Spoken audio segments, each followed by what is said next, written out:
Well, I have some good news and some bad news. If you recall, in the previous video, I had discovered that if the needle bar is timed, that the tip of the needle reaches the throat plate at the same time that the feed dog is flush with the throat plate, I get the full length of my stitches.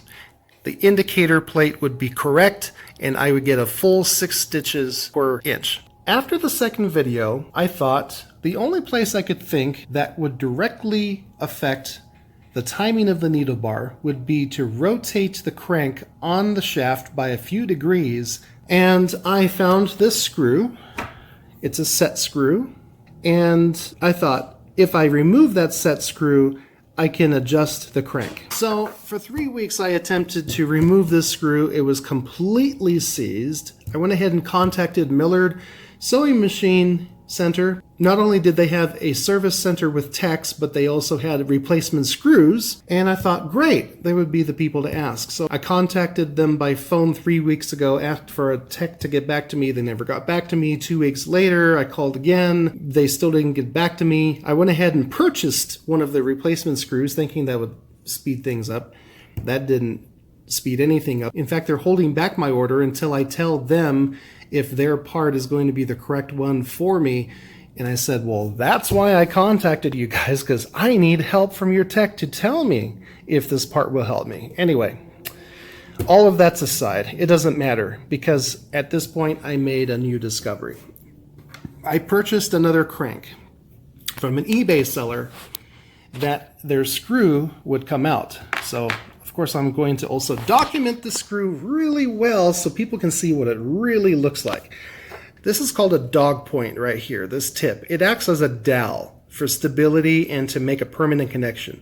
The threads are very fine, so this is a fine threaded machine screw. I don't know if it's standard fine pitch or not. It's got a 1/4 inch slotted head. So once I received it, I finally had another shaft to compare mine to, and here's what I noticed. Both of these screws, see how they're standing up straight? If I follow this down, they're both perfectly aligned with these holes. So unless both of these got perfectly mistimed, it's very likely that my shaft is timed exactly the way that the engineers had intended it. On top of that, I made another very sad discovery. There is a hole in this shaft. This screw, the length of it, goes all the way down into the shaft. So there's a hole in that shaft, which means that I'm unable to rotate this crank and then put this screw back in here, because then the screw will be lifted out from it. This screw is made to be exactly where they put it.